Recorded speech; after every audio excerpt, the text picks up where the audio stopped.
వల్లభనేని వంశీ అందంగా ఉంటాడు, అందుకనే చంద్రబాబు నాయుడు నారా లోకేష్ డైజెస్ట్ చేసుకోలేక కేసులు పెడతారు అని చెప్పేసి మాట్లాడుతున్నారు మీరు. సార్ మీరు ఎంత లేఖిగా మాట్లాడుతున్నారు మీకు అర్థమవుతుందా? మీది ముఖ్యమంత్రి స్థానం. 5 సంవత్సరాలు ఆంధ్రప్రదేశ్ అనే రాష్ట్రానికి మీరు ముఖ్యమంత్రిగా పనిచేశారు. రోజు రోజుకి దిగజారిపోతున్నారండి మీరు ఎంత లేఖిగా ప్రవర్తిస్తున్నారో మీకు అర్థమవుతుందా? మొన్నటికి మొన్న ఏం మాట్లాడతారు? పెద్దిరెడ్డి రామచంద్రారెడ్డి చంద్రబాబు నాయుడిని స్కూల్లో చదువుకునేటప్పుడు కొట్టాడు అని చెప్పేసి లేఖిగా మాట్లాడతారా? ఇంత లేఖితనం ఎందుకండి మీకు? ఇంత వెకిలితనం ఎందుకు మీకు? వల్లభనేని వంశీ అనేవాడు అందంగా ఉంటే ఆయన భార్యకి ముద్దు గాని వీళ్ళకి ఎందుకండి?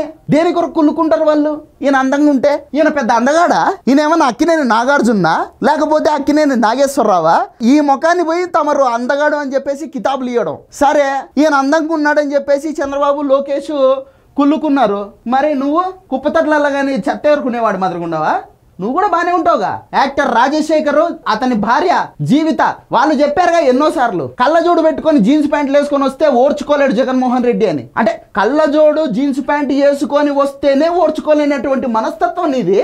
నువ్వు ఈ వల్లభనేని అందాల గురించి చందాల గురించి వీళ్ళ అందం చూసి వాళ్ళు ఓర్చుకోలేకపోతున్నారు, కుళ్ళుకుంటున్నారు, జలస్ ఫీల్ అవుతున్నారు అని చెప్పేసి నువ్వు మాట్లాడతావు. ఇంత లేఖితనమా?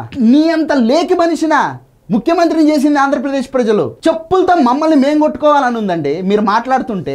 వాస్తవం మాకు ఇలాగే అనిపిస్తుంది.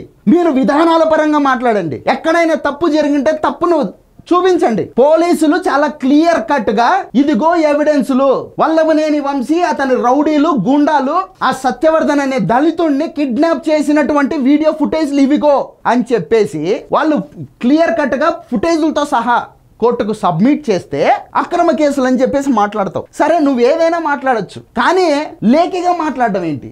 మళ్ళీ నువ్వు మాట్లాడుతుంటే నీ చుట్టూ ఈ పెయిడ్ బ్యాచ్ అంతా చేరి సీఎం సీఎం సీఎం అని అర్పించుకోవడం, సాగు దగ్గరికి వెళ్ళినా సీఎం అని అర్పించుకోవడం, సమయం సందర్భం ఏమి ఉండదు, సీఎం సీఎం సీఎం అని అర్పించుకోవడం, డబ్బులు ఇచ్చి జిందాబాదులు జేజేలు కొట్టించుకోవడం, ఇది తమరు చేసింది. కొంచెమైనా కానీ హుందాగా ప్రవర్తించండి సార్ జగన్మోహన్ రెడ్డి గారు. మీరు రాజశేఖర్ రెడ్డి కొడుకు, రాయలసీమలో పుట్టారు. మీరు ఇంతటి లేఖి మనిషి ఆ రాయలసీమలో ఎలా పుట్టాడు అని చెప్పేసి సిగ్గుతో తల ఉంచుకుంటున్నారు. ఒక రాయలసీమ బిడ్డగా అదే పులివెందులతో రక్త సంబంధం కలిగినటువంటి వ్యక్తిగా నేను సిగ్గుపడుతున్నా మీరు మాట్లాడుతుంటే. ఇంత నీచమైన మాటలా? 5 సంవత్సరాలు ముఖ్యమంత్రిగా చేసినటువంటి వ్యక్తి మీరు.